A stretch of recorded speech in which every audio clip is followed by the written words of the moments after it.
আব্দুল উজ্জা রাদিয়াল্লাহু তাআলা আনহু তার বাবা নাই, শুধু মা আছে। চাচার বাসায় খায়, চাচার বাসায় বসে পড়ালেখা করে। তার চাচারও কোনো ছেলে মেয়ে নাই। আব্দুল উজ্জা রাদিয়াল্লাহু তাআলা আনহুকে নিজের সন্তানের মতো ভালোবাসে। একদিন রাতের বেলা চাচার সাথে ভাত খাইতে বসছে আব্দুল উজ্জা। ভাত খাওয়ার মধ্যে আব্দুল উজ্জা চাচাকে ডেকে বলে, ও চাচা, একটা কথা বলতে চাই। চাচা বললে, ভাতিজা কি কথা বলতে চাও বলো। এবার আব্দুল উজ্জা চাচাকে ডেকে বলে, ও চাচা, আমাদের এই এলাকার মধ্যে একজন মানুষ আছে যার নাম হলো মুহাম্মাদুর রাসূলুল্লাহ সাল্লাল্লাহু আলাইহি ওয়াসাল্লাম। ও চাচা, বলেন তো এই মানুষটা কেমন? চাচা বলে, হ্যাঁ ভাতিজা, এই মানুষটা অনেক ভালো। এই মানুষের মতো ভালো পৃথিবীতে আর কোনো মানুষ নাই। এই মানুষটা যা বলে 100% সত্য, 1% কোনো মিথ্যা নাই। আব্দুল উজ্জা বলে, ও চাচা, যদি এই মানুষটা ভালো হয়, তার কথা যদি 100% সত্য হয়, তাহলে আপনি তার ধর্ম গ্রহণ করেন না কেন? এবার চাচা কয়, ভাতিজা, তার ধর্ম গ্রহণ করি না কারণ আমার বাপ দাদার ধর্মটা আগে। এখন সমাজের মধ্যে কিছু মানুষ গায়ে হুজুর বাপ দাদা করছে, ওইটা আপনি কনার একটা আপনার কথা কেমনে শুনবো? তাহলে বোঝা গেল তুমি ওই চাচারই কাতারে আছো। কারণ বাপ দাদার ধর্ম দিয়া ইসলাম চলে না, ইসলাম চলে কোরআন, সুন্নাহ, সাহাবায়ে কেরাম এবং রাসূলের আদর্শ দিয়া। এবার চাচা যেকে বলে, হ্যাঁ ভাতিজা, আমার বাপ দাদা যে ধর্ম গ্রহণ করেছে সেই ধর্ম ছেড়ে আমি কেমনে মুহাম্মাদের ধর্মে যাই?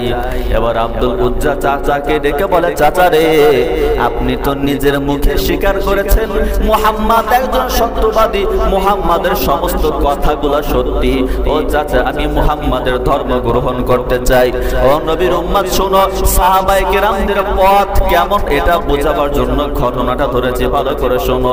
কত ঘুমাইলা, একটু কানটা লাগাইয়া 10টা মিনিট সময় চোখটা বুঝে শোনার চেষ্টা করো সাহাবায়ে কেরামের পথ কেমন ছিল। এবার চাচা ডেকে বলে, সাবধান, খবরদার, আমি তোর নামে আমার জমি জায়গা সব কিছু লিখে দিয়েছি। আমার কোন ছেলে নাই, তোকে আমি ভালোবাসি, নিজের ছেলের মতো আদর করে, খবরদার মুহাম্মাদের নাম নিবি না।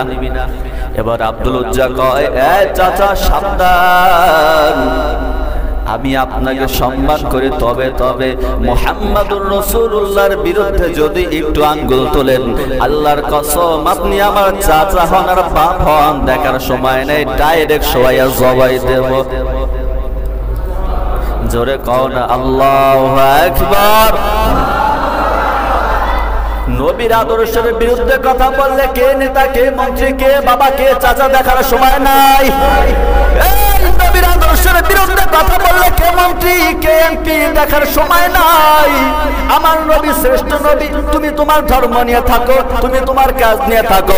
আমার নবীর আদর্শ নিয়ে যদি কথা বলো, আল্লাহর কসম তুমি সে জয় হও না কেন, আমার নবীর ইজ্জতের উপরে যদি আক্রমণ করো, আল্লাহর কসমে দেশের জনতা ছেড়ে দিবে না। এবার আব্দুল উজ্জা ডেকে বলে, চাচা, আমি চলে গেলাম বাড়ি ছেড়ে, আমি আপনার কাছে থাকবো না, আমি মুহাম্মাদুর রাসূলুল্লাহর কাছে চলে গেলাম। এবার চাচা কয়, দাঁড়া, মুহাম্মাদের কাছে তো যাবি, আমি যে সম্পত্তি তোরে দিয়েছি সম্পত্তিগুলো আমাকে ফিরায় দে। এবার আব্দুল উজ্জা সম্পত্তিগুলো সব চাচাকে সাইন করে ফিরায় দিল। চাচা, নাও তোমার সমস্ত সম্পত্তি আমি দিয়ে দিলাম। ও চাচা, বিদায় দাও, আমি মুহাম্মাদের কাছে চলে গেলাম। চাচা কয়, দাঁড়া, কই যাও?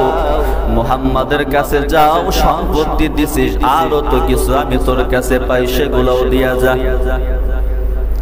আব্দুল উজ্জা কয়, ও চাচা, সম্পত্তি যা পাইছো সব তো দিয়ে দিলাম, তাহলে আর কি পাও আমার কাছে? চাচা কয়, রে ভাতিজা, তোর গায়ের মধ্যে যে জামাটা লাগানো, ওই জামাটাও আমি চাচার। তোর গায়ের মধ্যে যে প্যান্ট লুঙ্গি লাগানো, ওই প্যান্ট লুঙ্গিটাও আমার জামা প্যান্ট সব খুলে তারপর দিয়ে যা।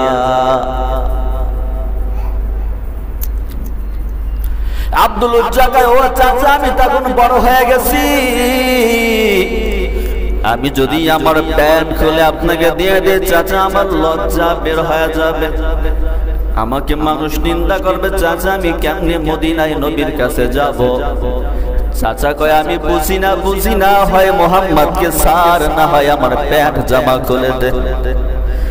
কেমন ছিল সাহাবায়ে কেরামের কত মুমিনের দল, আল্লাহর নবীর প্রতি কত ভালোবাসা ছিল এই সাহাবায়ে কেরামের।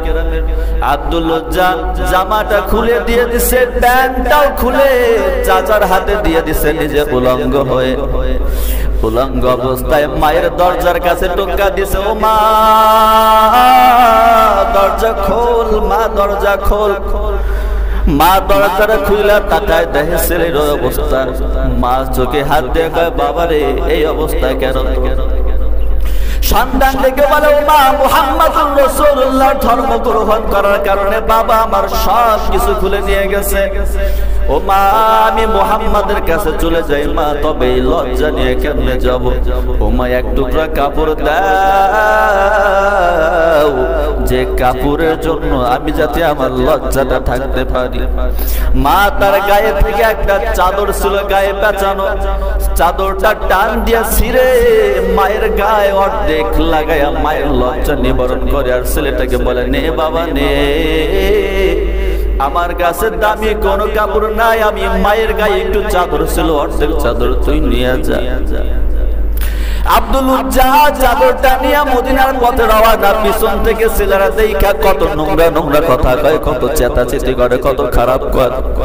আল্লাহর নবী মসজিদের মধ্যে সাহাবায়ে কেরামদের নিয়ে বসে আছেন, এমন করে তাকায় দেখে বাহিরে বসে একটা ছেলে ছোট্ট একটা কাপড় নিয়ে খালি গায়ে শুধু লজ্জা নিবারণ করে দাঁড়ায় রয়েছে।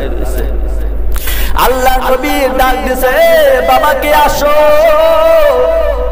ওই কোনায় কেন দাঁড়ায় রয়েছে, আসো, কে তুমি, কোথা থেকে এসেছো, কেন এসেছো? সাহাবীকে বলে, ও নবী আমি আপনার কাছে এসেছি। আল্লাহর নবী তার গায়ের চাদরটা খুলে ওর গায়ের মধ্যে পরায় দিয়া কয়, বাবা এর ব্যাপার বলো, কি সমস্যা, কেন আপনি এসেছো? সাহাবীকে বলে, ও নবী আপনাকে ভালোবাসার কারণে, আপনার ধর্ম গ্রহণ করার কারণে আমার চাচা আমার সব সম্পত্তি নিয়ে নিছে, এমনকি আমার পরনের পায়জামা লুঙ্গি সব খুলে নিয়ে নিছে। আল্লাহর নবীর চোখের পানি ফেলে ডাক দিছে, ও সাহাবায়ে কেরাম তাকা দেখ, এ টাকা দেখ, আমি নবীর ভালোবাসার কারণে সম্পত্তি বিলীন করে দিছে, আমি নবীর ভালোবাসার কারণে নিজের পরনের প্যান্ট খুলে দিছে।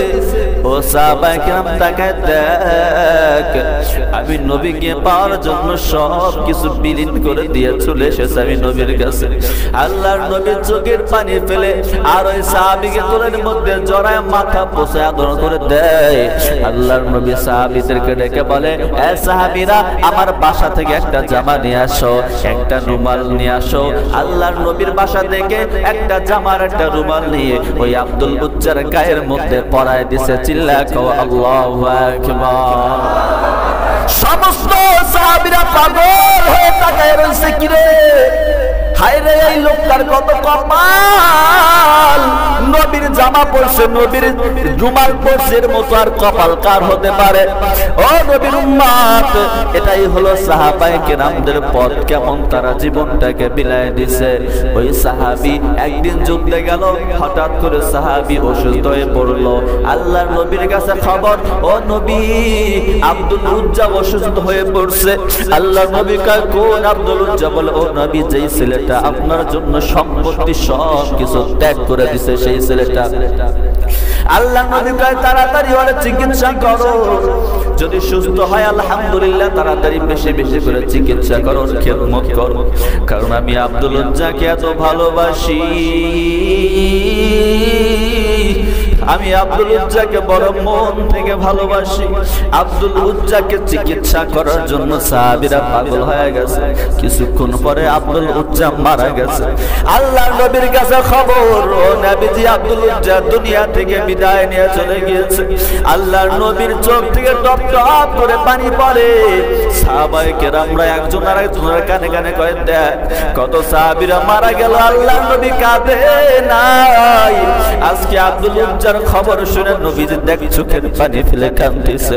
নবীজি ডেকে বলে, এ সাহাবায়ে কেরামরা তাড়াতাড়ি যাও, আব্দুল উজ্জার দাফন কাফনের ব্যবস্থা করো। আব্দুল উজ্জার দাফন কাফনের ব্যবস্থা করা হলো। আব্দুল উজ্জার লাশটা নিয়ে যখন কবরের সামনে গেল, আল্লাহর নবী ডাক দিয়েছে, সাহাবায়ে কেরাম সব দ্বারা কেউ কবরের মধ্যে নামবি না। যে আব্দুল উজ্জা আমার জন্য আমার সম্পত্তি বিলীন করে দিছে, যে আব্দুল উজ্জা আমার জন্য নিজের লজ্জা বিলীন করে দিছে, ওই আব্দুল উজ্জার কবরে কোনো সাহাবী নামবে না, কোনো মানুষ নামবে না।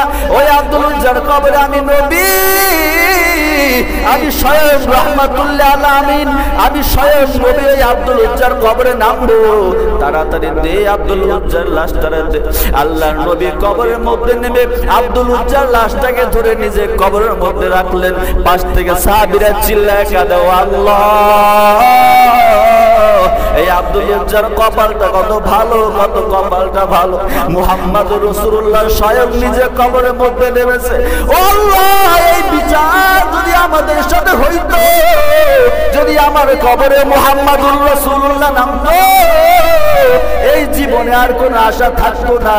সমস্ত সাহাবায়ে কেরাম কাঁদতে কাঁদতে বেহুশ হয়ে গেছে। ও নবীর উম্মত ও মুসলমান ও যুবক বিরুদ্ধ বাবাজিরা, এটাই হলো সেই সাহাবায়ে কেরামদের পথ। এই পথে চললে জান্নাতে যাইবা। সেই পথটা হলো আল্লাহ রাসূলের জন্য জীবনটা বিলায় দিল। তুমি আর আমি কি করলাম বলো? নবীর আশিক দাবি করো, নামাজ পড়ো না। নবীর আশিক দাবি করো এখানে সেখানে বসে মিথ্যা কথা বলো। নবীর আশিক দাবি করো চায়ের দোকানে বসে ইমাম সাহেবের বদনাম করো। নবীর আশিক দাবি করো চা খাবার মানুষের নামে বদনাম করো। আল্লাহর কসম, আল্লাহর কসম, নবীর আশিক হতে হলে মানুষের নামে বদনাম করা যাবে না। নবীর আশিক হতে হলে খালি নামাজ পড়লেই হবে না, আসল তোমার চরিত্রকে ঠিক করতে হবে। নবীর আশিক হইতে হলে তোমাকে 5 ওয়াক্ত নামাজ পড়তে হবে। এখন থেকে তওবা করে নাও, আজকের পর থেকে নবীর আশিকের পথে চলবো, নবীর আদর্শের পথে চলবো, সাহাবায়ে কেরামদের পথে চলবো। আল্লাহ তাআলা তোমাকে আমাকে সবাইকে সূরাতুল ফাতিহা এই সূরার উপরে সকলকে আমল করার তৌফিক দান করুক বলি আমিন। আখিরু দাওয়ানা আলহামদুলিল্লাহি রাব্বিল আলামিন।